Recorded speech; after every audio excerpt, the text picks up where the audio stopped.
अंबालिकाय नमः स्वाहा अंबालिकाय नमः अंबिके नमः अंबिके नमः अंबिके नमः रुद्रजया शिवराम तत्पुरुष महादेवाय धीमहि तन्नो रुद्रजया शिवराम तत्पुरुष महादेवाय धीमहि तन्नो रुद्रजया स्वाहा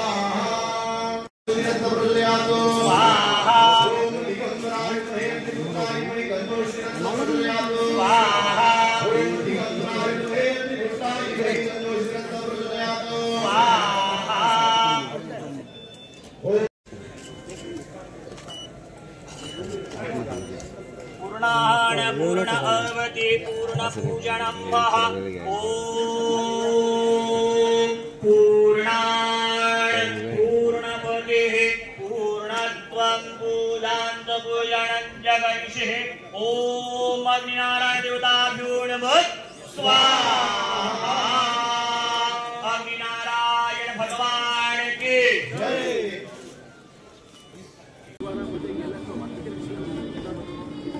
सहकार महर्षी भाऊसाहेब थोरात सहकारी साखर कारखाने सेनानी दादांच्या प्रतिमेचं पूजन करून अभिवादन करून या कार्यक्रमाची सुरुवात आपण करतो आहे। काँग्रेसच्या राष्ट्रीय वर्किंग कमिटीचे सदस्य आदरणीय नामदार थोरात साहेब, माजी आमदार आदरणीय डॉक्टर तांबे साहेब, ॲडव्होकेट माधवरावजी कानवडे, आदरणीय सेनानी अमृत उद्योग समूहाचे संस्थापक आदरणीय दादांच्या प्रतिमेचं पूजन या ठिकाणी साहेबांच्या उपस्थितीमध्ये आपण करतो आहे।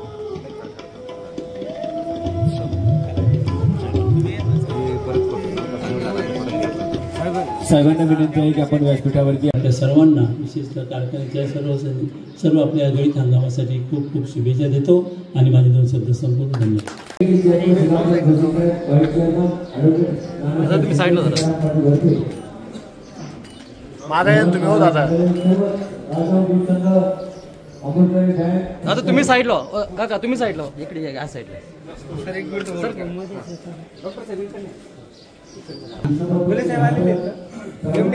अंकुश दादा यस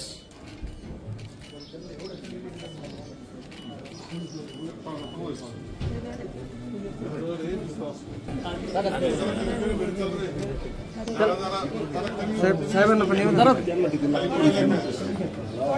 या इकडे साहेबांना हात लावा। ओके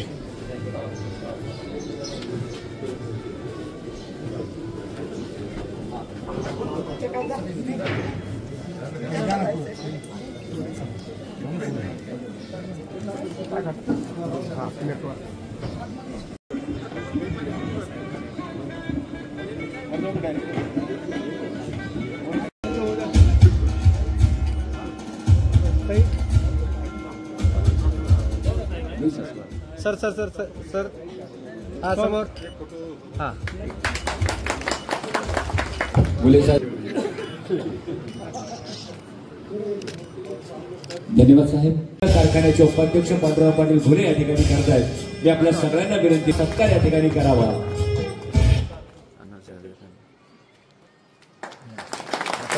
साहेबांचा सन्मान सत्कार कारखान्याच्या कार्यक्रमामध्ये होतो आहे। साईंचा सन्मान सत्कार होतो, टाळ्यांचा गजर आपण करूया।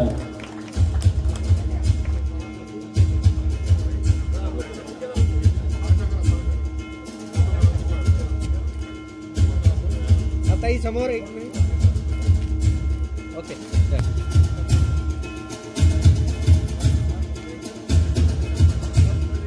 डॉक्टर साहेबांचा सन्मान सत्कार या ठिकाणी होतोय, टाळ्यांचा गजर आपण करूया। धन्यवाद साहेब।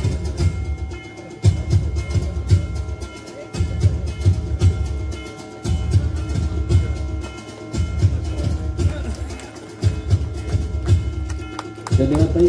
यानंतर डॉक्टर तुषार दिघे यांना विनंती आहे की राज्य साखर संघाचे उपाध्यक्ष तथा कारखान्याचे माजी चेअरमन बाबासाहेबजी ओहोळ यांचा सन्मान सत्कार आपण करावा। डॉक्टर तुषार दिघे। तर विलासराव शिंदे यांना विनंती आहे सभापती शंकरराव पाटील खेमनर यांचा सन्मान सत्कार आपण करावा। विलासराव शिंदे। ज्यांच्या शुभास्ती झाला ते आपले सर्वांचे लाडके नेते आदरणीय थोरात साहेब व माननीय सौ कांचनताई थोरात, त्याचबरोबर ज्यांच्या शुभास्ती या ठिकाणी विधिवत पूजा झाली की आपल्या सर्व कारखान्याचे 5 सन्मान्य संचालक, त्याचबरोबर 500 कोटी रुपये त्याला खर्च येतो. म्हणजे आपण खरोखरच भाग्यवान आहोत का त्यावेळेस घेतलेला निर्णय 10 वर्षापूर्वी तो अतिशय फायद्याचा आपल्याला ठरलेला आहे. या बॉयलरमधून जे काही स्कीम आपली तयार होते त्यासाठी बगॅस आपल्या मिलमधून जो बाहेर पडतोय त्याच्यामध्ये 50% मॉइश्चर असतं. त्या 50% मॉइश्चरचा बगॅस आपण बॉयलरला डायरेक्टली कॅरियरने वरती जातो. 1 किलो बगॅसपासून 2 किलो स्टीम तयार होते आणि तासाला आपल्याला 60 ते 65 टन बगॅस या दोन्ही बॉयलरला लागतो. 25-26% भुसामध्ये असतो आणि जो काही लागेल तेवढा बॉयलरला जाऊन उरलेला बगॅस आपण खाली त्याचं बेलिंग करून स्टॉक करतो. आपण म्हणजे सर्व महाराष्ट्राचे सर्व साखर कारखाने, ऊसाअभावी अतिशय मेटाकुटीला आलेले सर्व साखर कारखाने आणि त्यानंतर चालू वर्षी अतिशय चांगला पाऊस म्हणजे आपला तालुका वगळता बाकी ठिकाणी पूर परिस्थिती निर्माण झाली आणि आपल्या एरियामध्ये सर्व धरणं भरल्यामुळे कार्यक्षेत्रामध्ये ऊस लागवडीला बऱ्यापैकी वेग आलेला आहे. आदरणीय साहेबांनी कार्यक्षेत्रामध्ये ऊस वाढावा यासाठी पहिल्या दिवसापासून जे प्रयत्न सुरू केले, शेतकी खात्याच्या 2-3 वेळा मीटिंग घेतल्या, त्याचबरोबर जी काही विकास योजनांची कामं आहेत ऊस विकासासाठी काय काय करता येईल आणि आपल्या एरियामध्ये ऊस वाढवून आपला कारखाना ऊसाच्या बाबतीत स्वयंपूर्ण कसा होईल यासाठी नियोजन केलेलं आहे. आपण त्यानुसार प्लॅनिंग करायला घेतलेलं आहे आणि कार्यक्षेत्रामध्ये जर आपण ब्रेक इव्हन पॉईंटपर्यंत गेलो 9-10 लाख टनापर्यंत तर 15-15.5 लाख अडीत करणं आपल्या कारखान्याला काही नवीन नाही. आपण ज्या बॉयलरचा आज अग्निप्रतिपण करतोय त्या ठिकाणी आज आपला 11वा बॉयलर अग्निप्रतिपण आहे. म्हणजे या बॉयलरला 10 वर्ष झाले. आपण असं म्हणतो की दरवर्षी सीझन होत असतो आणि आताच गोगरकर साहेबांनी सांगितलं की मागच्या 2 सीझनच्या काय अडचणी होत्या. आता नवीनही काही प्रश्न त्या ठिकाणी येत असतात. परंतु या सगळ्या प्रश्नांवर मात करून आम्हाला तर नेहमीच आश्चर्य वाटतं की एवढ्या बिनचूकपणाने अचूकपणाने आपल्या सर्व या कारखान्याचं जे कामकाज चालतं ते खरोखर म्हणजे राज्यामध्ये दिशादर्शक आहेत. राज्यात दिशादर्शक आहे मित्रांनो. बऱ्याच वेळेस आपल्याजवळ जे असतं त्याचं आपल्याला हळूहळू त्याची इतकी सवय होते की त्याला आपलं काहीच वाटे नसं होतं. ते काहीच आता होत चाललं असं मला वाटतं. कारण आपण पाहतो ना सगळीकडे सहकार्य, सगळीकडे कारखाने, सगळीकडे दूध संघ आहे. परंतु हे इतकं आदरणीय दादांनी भाऊसाहेब थोरातांनी एक ही नियोजनाची पद्धत घातली. म्हणजे दादा कुठल्या MBAच्या कॉलेजमध्ये गेले नव्हते किंवा कुठल्या इंजिनिअरिंगमध्ये गेले नव्हते, परंतु एक प्रचंड तळमळ ही जी काही संस्था आहे, कारखाना असेल, दूध काय आपल्या संस्था, दूध संघ असतील, शैक्षणिक संस्था असतील, या शेतकऱ्यांच्या हितासाठी आणि त्यातून जास्तीत जास्त त्याचा नफा किंवा त्याचे पैसे हे शेतकऱ्याच्या पदरात पडले पाहिजे. त्यासाठी प्रचंड काटकसर, प्रचंड नियोजन, वेगळ्या एक प्रकारची दृष्टी त्या ठिकाणी ठेवून कामकाज करणं हे अत्यंत महत्त्वाचं असतं. आदरणीय दादांच्या पावलावर पाऊल ठेवून आता साहेब देखील तितक्याच तन्मयतेने, तितक्याच तळमळीने, तितक्याच शिस्तबद्ध पद्धतीने आणि एक विजन ठेवून हे कार्य या ठिकाणी करतायत. ह्या नवीन कारखान्याचं तर सांगितलं गोगरकर साहेबांनी, माधवरावजी कानडे साहेब त्या चेअरमन होते आणि सगळ्या मी पाहिलं सगळ्या राज्यात संभ्रम असायचा लोकांचा. आणि आज आपण बघतोय की तो निर्णय इतका अचूक होता.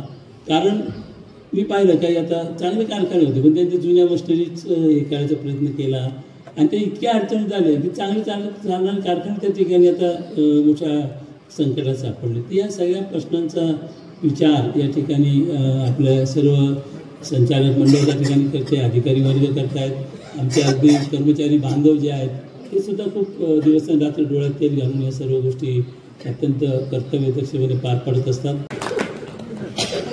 सकाळून 2-4 फोन झाले, साहेब जरा तब्येत बरी नाही पण काहीतरी करणार आहे का.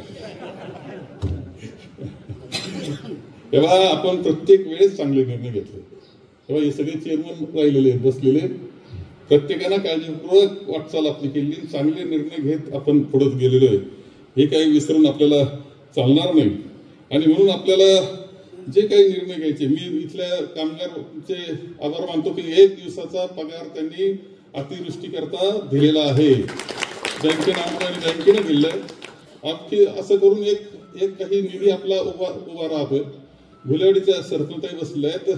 गुलेवाडीचे सीताराम राऊत आणि त्यांनी एकत्र येऊन 6 ट्रक इतक्या निराळ्या प्रकारचा शिधा गोळा केला आणि तो पूर्णपणे तो घेऊन आता गेलेले त्या भागामध्ये पूर्णपणे धाराशिव आणि त्या जिल्ह्यांमध्ये गावांमध्ये त्या गावांना ते सांभाळत आहेत.